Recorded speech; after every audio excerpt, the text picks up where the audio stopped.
आपका स्वागत है अपना स्टडी लेक्चर यूट्यूब चैनल में। दोस्तों एक बार फिर हाजिर हैं हम आपके साथ लेकर ज्योमेट्री संपूर्ण ज्यामिति का पार्ट नंबर 3।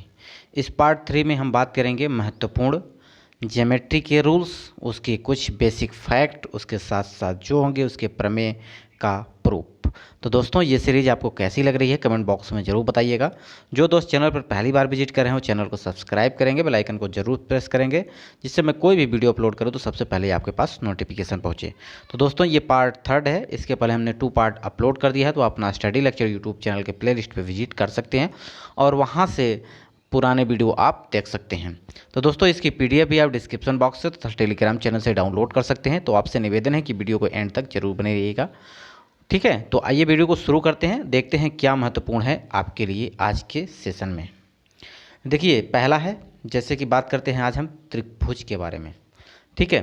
ट्रायंगल क्या होते हैं और कितने प्रकार के होते हैं, किन किन के आधार पे होते हैं, तो ये सारे आज हम इस वीडियो में बात करेंगे।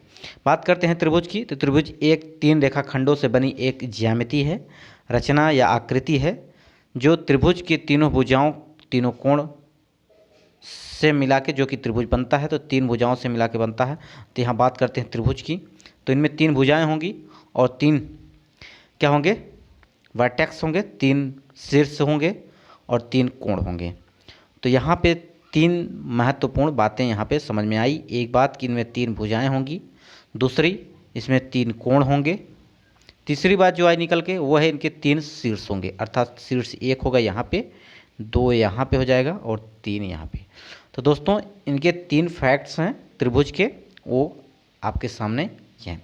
तो देखिए नेक्स्ट क्या बात करते हैं, त्रिभुज के प्रकार। तो टाइप ऑफ ट्रायंगल की बात करते हैं। तो भुजाओं के आधार पर पहले देखते हैं त्रिभुज। तो भुजाओं के आधार पर भी त्रिभुज कितने प्रकार का होता है, 3 प्रकार का होता है। देखिए यहाँ बात कर रहे हैं समबाहु त्रिभुज की। तो समबाहु त्रिभुज क्या होता है, इक्विलेटरल ट्रायंगल। इक्विलेटरल ट्रायंगल क्या ट्रायंगल होता है, जिनकी तीनों भुजाएं आपस में क्या हों, बराबर हों। अगर किसी त्रिभुज की तीनों भुजाएं बराबर हैं तो इसका मतलब ये है कि ये जो भुजा होगी उसके सामने वाला जो कोण होगा ये, और इसकी भुजा अगर ये सामने वाला कोण, तो ये तीनों कोण आपस में बराबर होंगे। ये बात आपको समझ में आई होगी, क्योंकि त्रिभुज, अगर समबाहु त्रिभुज की बात करते हैं तो समबाहु में प्रत्येक कोण कितने का होता है, 60 का होता है और सभी भुजाएं आपस में बराबर होती हैं।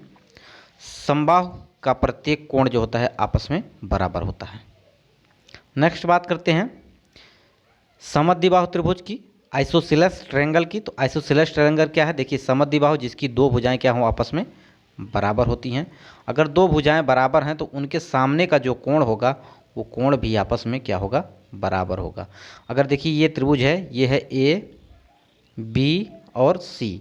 अगर 2 भुजाएं बराबर हैं, जैसे कि ए बी बराबर अगर आपका है ए सी, ठीक है, ए बी बराबर ए सी है, तो ये निश्चित रूप से कि ये वाला कोण जो होगा और ये वाला कोण आपस में बराबर होगा।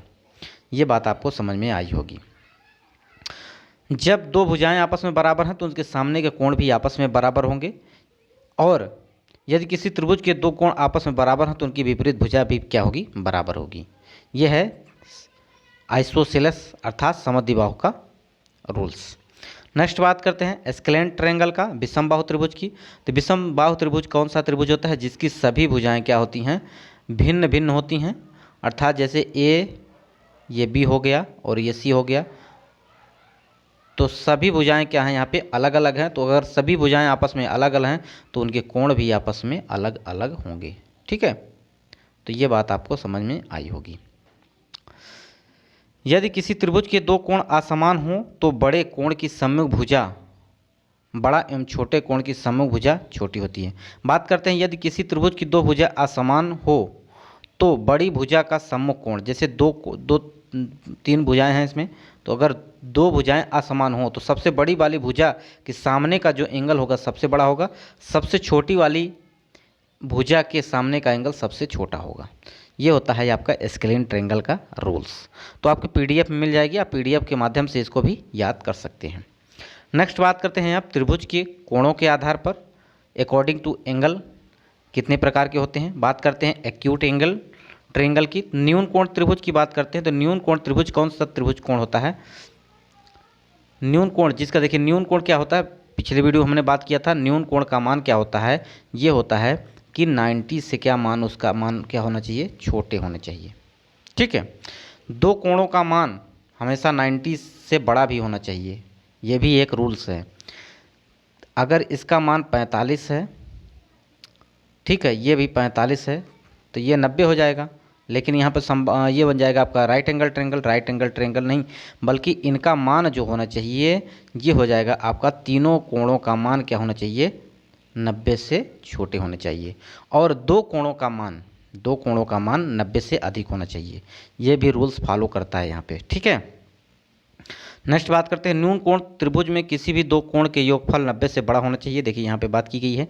वहीं बात करते हैं न्यून कोण की, तो देखिए न्यून कोण में क्या होता है, अगर भुजाओं की संख्या की बात करते हैं, भुजाएं की बात करते हैं, तो जैसे ये त्रिभुज है, ठीक है, ये आपका त्रिभुज हो गया है आपका, तो इसमें क्या हो जाएगा, सी, ये हो जाएगा ए, ये हो जाएगा बी और ये हो गया सी।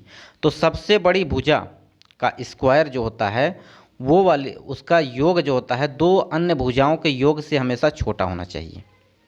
ठीक है, सबसे बड़ी भुजा का स्क्वायर जो होता है वो, उसका मान छोटा होना चाहिए अन्य दो भुजाओं के स्क्वायर के योग से। ठीक है, तो ये भी रूल्स यहाँ पे यूज होते हैं। नेक्स्ट बात करते हैं राइट एंगल ट्रायंगल की, तो समकोण त्रिभुज की बात करते हैं। समकोण त्रिभुज, यदि किसी त्रिभुज का एक कोण समकोण अर्थात 90 हो तो समकोण त्रिभुज कहलाता है। देखिए ये आपका क्या हो जाएगा, समकोण त्रिभुज हो जाएगा, जिसमें एक एंगल ये 90 का है, ये बी हो जाएगा, ये सी हो जाएगा। तो इसमें क्या होता है, समकोण त्रिभुज में अन्य दो कोण का योग भी क्या होना चाहिए, यहाँ पे 90 के बराबर होना चाहिए।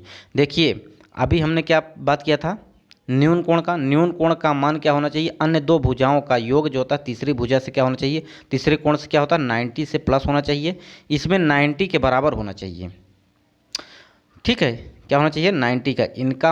इनका मान जो नेक्स्ट दो कोण हैं उनका मान 90 के बराबर होना चाहिए।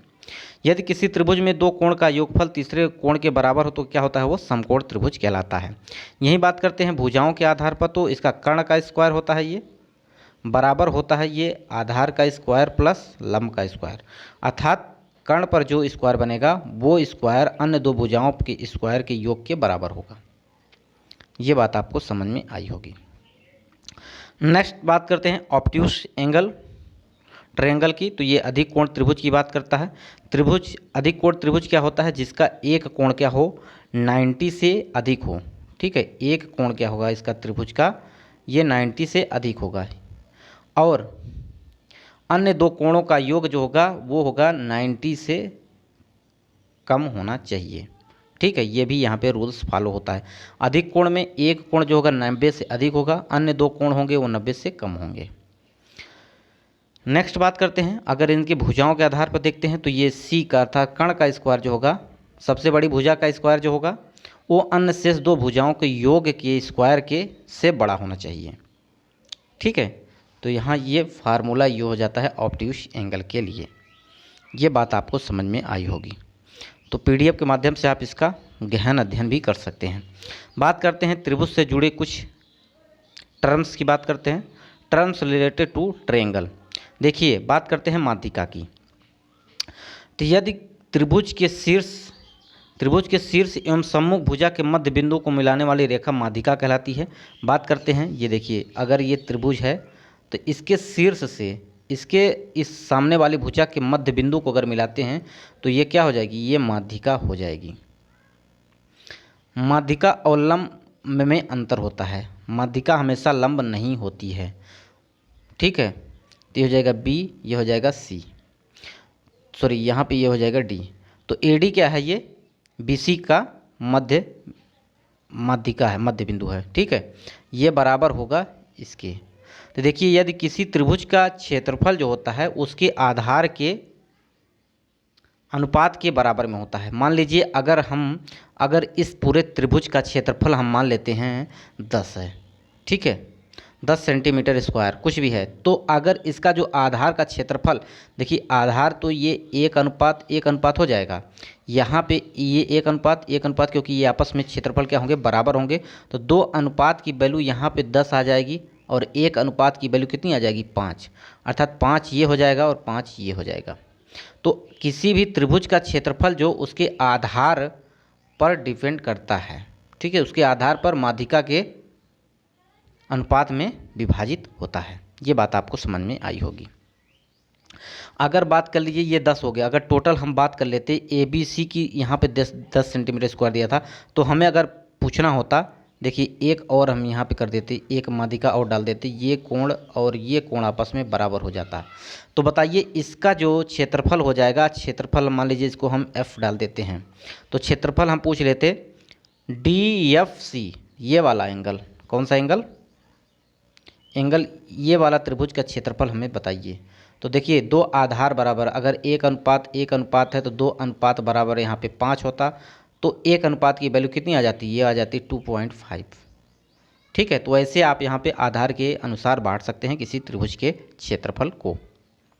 नेक्स्ट बात करते हैं, समद्विबाहु त्रिभुज में दो समान कोणों के शीर्षों से खींची गई माध्यिका की लंबाई समान होती है।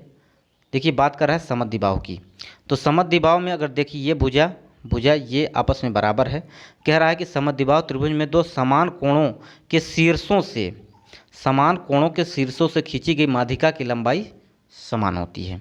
बात करते हैं एक, देखिए समद्विबाहु त्रिभुज की बात करते हैं, ये आपके भुजाएं दोनों आपस में बराबर हैं, इनका मतलब ये एंगल भी आपस में क्या होंगे, बराबर होंगे।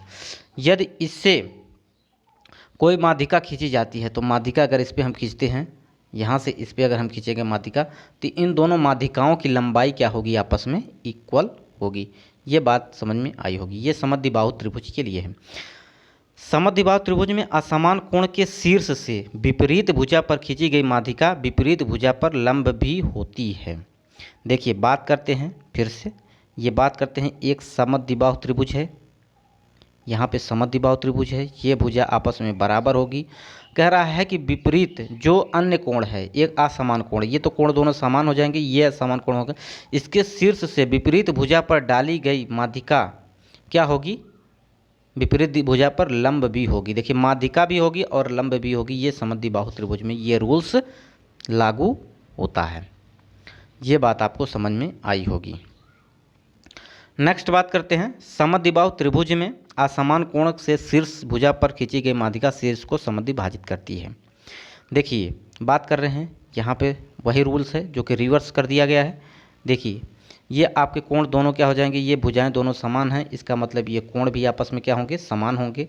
तो कह रहा है कि असमान कोण के शीर्ष से विपरीत भुजा पर खींची गई माध्यिका शीर्ष कोण को दो भागों में विभाजित करता है, अर्थात समद्विभाजित करता है। तो यहाँ पे ए हो जाएगा, बी हो जाएगा, और ये सी हो जाएगा, ये डी हो जाएगा। तो बात करते हैं ए डी सी, तो ए डी सी का एंगल जो होगा वो बराबर होगा, ये बराबर होगा बी ए डी के, ठीक है, बी ए डी के बराबर हो जाएगा, ठीक। विषमबाहु त्रिभुज की सभी 3 माध्यिकाओं की लंबाई असमान होती है, क्योंकि अगर असमान त्रिभुज अर्थात विषमबाहु त्रिभुज है तो उसकी माध्यिकाएं क्या होंगी, लंबाइयां क्या होंगी, असमान होंगी। नेक्स्ट बात करते हैं, किसी त्रिभुज की माध्यिका हमेशा त्रिभुज के अंदर होती है। जी, किसी त्रिभुज की माध्यिकाएं आपस में क्या होंगी, अंदर की तरफ होंगी। बात करते हैं नेक्स्ट, त्रिभुज के सभी 3 माध्यिका एक बिंदुगामी होता है। इसका मतलब यह है कि सभी 3 माध्यिका एक दूसरे को एक ही बिंदु पर काटती हैं। देखिए किसी त्रिभुज की जो माध्यिकाएं होती हैं वो क्या होती हैं, एक बिंदु से ही होके गुजरती हैं, ठीक है, एक ही बिंदु से होके यहाँ पे गुजरती हैं। समकोण त्रिभुज में समकोण वाले शीर्ष कर्ण पर खींची गई माध्यिका कर्ण को आधा बराबर भागों में बांट देती है। देखिए यहाँ जो बात की गई है, ये समकोण राइट एंगल ट्रायंगल है। इसमें कह रहा है कि समकोण त्रिभुज जो समकोण वाले शीर्ष से, ये होगा आपका 90, यहाँ से अगर कोई क्या है माध्यिका खींची जाती है तो वो माध्यिका को क्या करती है, कर्ण को 2 बराबर भागों में बांट देती है, अर्थात ये वाला भाग बराबर हो जाएगा, जो कि इसके भी बराबर हो जाएगा, ठीक है। क्योंकि यहाँ पे देखिए ये यहाँ पे 45 अंश का कोण बनेगा, ये भी 45 का कोण बनेगा। तो ये जो सामने वाला कोण, ये भुजा दोनों आपस में क्या हो जाएंगी, बराबर हो जाएंगी दोनों के लिए।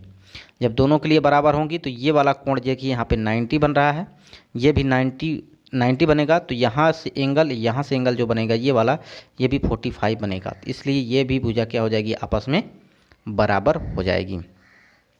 ये बात आपको समझ में आई होगी। ठीक है, यहाँ पे अगर देखिए डिटेल में बात करते हैं तो देखिए, अगर हम आपको एक बार बताते हैं फिर से, अगर कोई राइट एंगल ट्रेंगल है, ठीक है, हमने राइट एंगल एक ट्रेंगल बना दिया।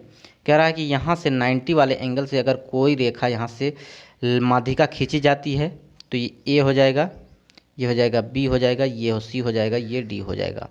तो ये ए डी और डी सी ये क्या हो जाएंगे, समान हो जाएंगे। बात करते हैं अब देखिए यहाँ पे फिर ये 90 का एंगल बन रहा है क्योंकि ये लंब भी होगा। ठीक है, माध्यिका क्या होगी, लंब होगी, क्योंकि ये दोनों भुजाएं आपस में क्या हैं, बराबर हैं। हमने अभी रूल्स पढ़ा है कि यदि किसी असमान कोण वाले से किसी दो समान भुजाओं वाले समद्विबाहु त्रिभुज में यदि सामने वाले भुजा पर लंब माध्यिका डाली जाती है तो वो क्या होती है, लंब भी होती है। तो ये एंगल कितना हो जाएगा, 90 जब हो जाएगा तो अब इसके लिए ये वाली भुजा और ये भुजा क्या हो जाएगी, आपस में बराबर हो जाएगी। इसी प्रकार से ये क्या हो जाएगा, तीनों भुजाएं आपस में इक्वल हो जाएंगी। ये बात समझ में आई होगी। देखिए ये क्या होगा, बी डी बराबर हो जाएगा ए सी बाई 2, जो कि बी डी क्या है, एक माध्यिका है और लंब भी है।